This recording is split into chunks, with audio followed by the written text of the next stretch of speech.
All right, man. So Kenny Porter went on the Boxing Voice and said that he picking Errol to defeat Terence Crawford.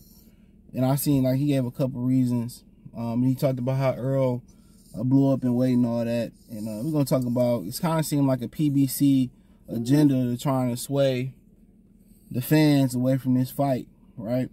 So at the end of the day, he said that this dog is funny.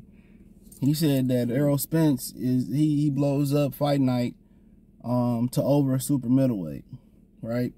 He said he's, well above 168 pounds. He's as big as a light heavyweight, right?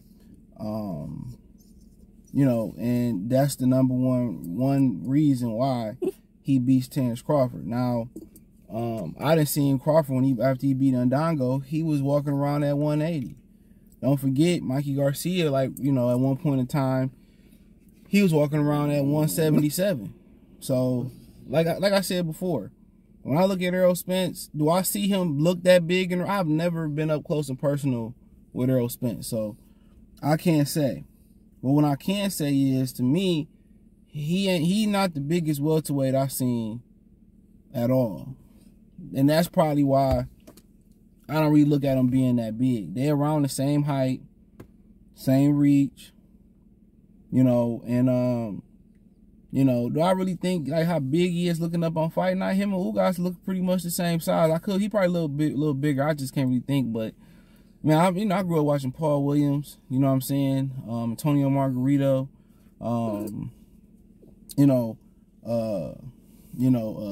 Going back, Sugar Ray Robinson. Continue to go back. You talking about guys like Oscar De La Hoya was pretty big too. He started off like at 130. Who else we had? Sugar Ray Leonard, Thomas Hearns was really big. Donald Curry was pretty big. So Trinidad was pretty big. I think he ended his career at super middleweight. So yeah, Roberto Duran was pretty big. So yeah, that don't really surprise me none. But he don't seem to be the biggest or the most physical welterweight. But today, by today's standard, on today's crop of welterweights, he is. He is. And then he says he's very fundamental and technically sound, and those are the two reasons I heard he say he beat him.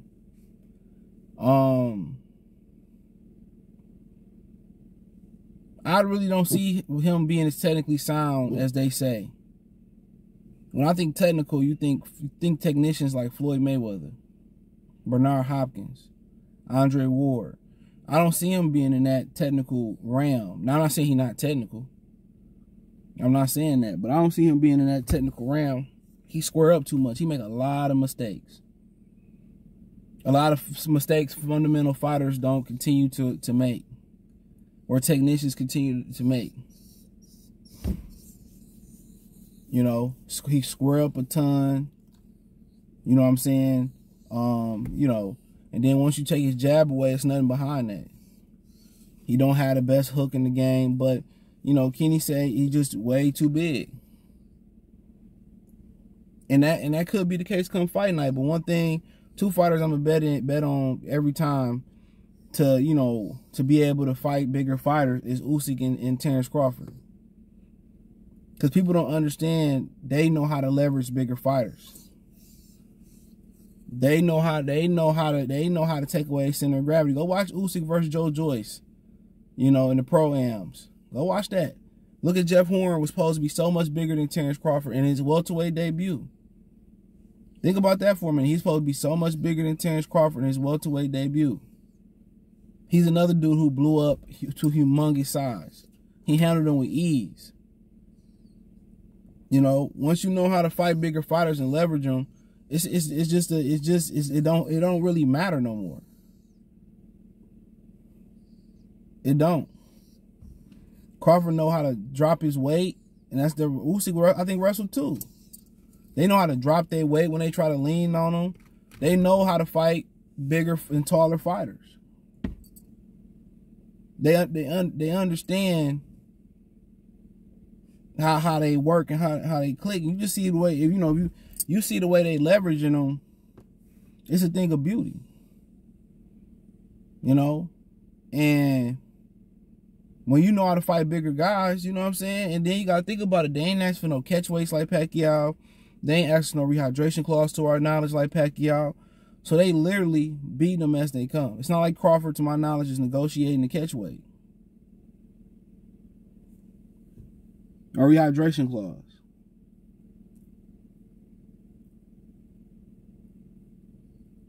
You know? So he understands how to beat him. And like I said, he make a lot of fundamental mistakes. That's why, you know, if you punch with Errol Spence, you can get him. You can beat him. You know, that's a couple things you got to do to Errol Spence. Put him on the back foot. Take away the lead, take away the lead jab. You know what I'm saying? And punch with him. And if you could do all those things, you're going to have a great chance in winning. You know, but when I talk about, you see physically imposing welterweights, you know, at one point he was that. And he looked like that to be against Ugas. And it's been a while since we seen that version of Errol Spence. So his size, his strength, his length is going to be a problem. His jab is going to be a problem. It definitely is. It definitely is. And people can say, well, I spar with middleweights, I spar with light heavyweights. It's different. It's sparring. It's not an actual fight.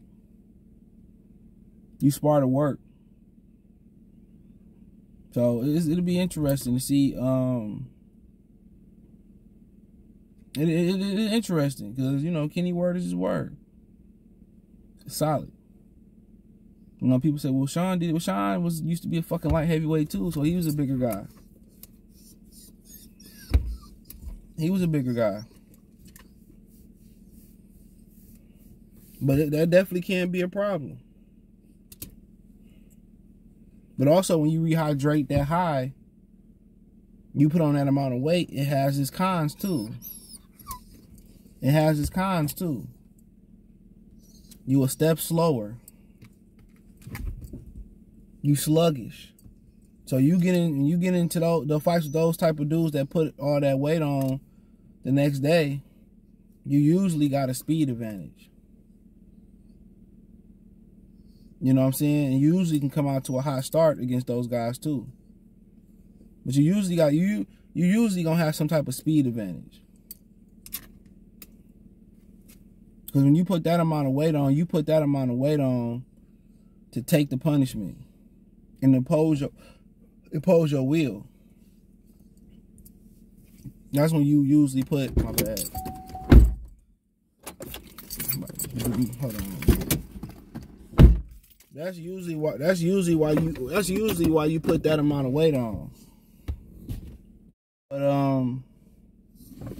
But yeah, you know, they do be a little sluggish, you know what I'm saying? But they usually put that on there to take the punishment. So it'll be interesting, but that's Kenny Porter's opinion.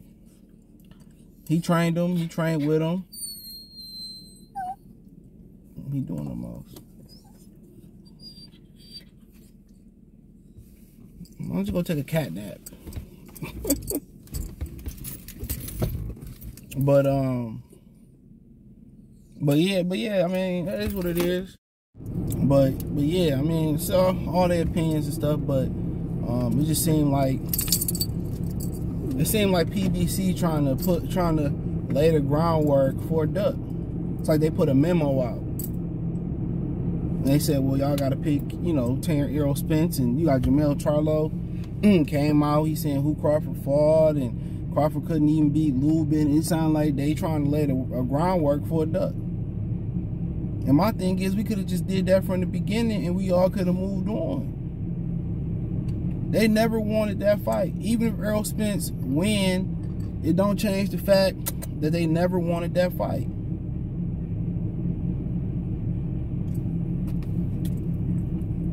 It doesn't change the fact that they never wanted that fight.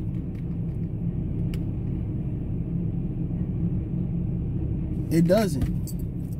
And they waiting this dude out. And you hear Errol Spence, well, we don't want to hear the excuses about you know, being aged out. What the hell you mean 35 years old? Just as y'all was gonna make excuses about the car accident, about the being weight drained and all that type of shit.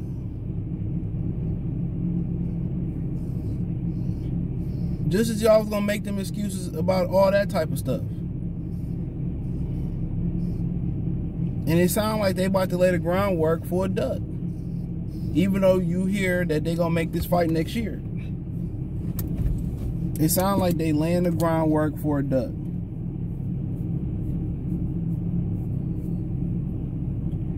You know? And so be it, so be it. We just need to move on. Errol Spence team telling him he shouldn't sign the contract, he shouldn't fight him. Listen to your team. It's a reason why they on the payroll. Now, if it's split down the middle, some of y'all think he can do it, some of y'all think he shouldn't do it, then it's up to you. But they strung this out for a whole year, bro. A whole year. And now you got random PBC people coming out and endorsing Errol all of a sudden. Out the blue. Out the blue. Keyshawn Davis started applying pressure. Now it's time. Errol Spence fans don't have nothing to say. It's nothing you can spin it. There's no way you can spin it. You can bring up the Kenny Porter interview. You can bring up the Jamil Charlo tweet. He talking about who he fought. Who the fuck have you fought? Literally. You have no marquee names in your resume, bro. There's not an Errol Spence. There's not a Terence Crawford on your resume. Your resume is mid. If you being real honest, your resume is mid, bro. They called Tony Harrison bum before you fought him. You fought John Jackson and was losing the fight until he stopped punching. Come on, what's the best victory he had? Fucking Austin Trout. Didn't fight Lar. Didn't fight Jared Hurd. Didn't fight J-Rock. Come on, what's your best win? Rosario Castanos? Come on. So you the last person to be talking about somebody's resume, nigga. Like you was losing to a lot of these niggas you was fighting. A lot of people thought you lost the Gabriel Rosado fight.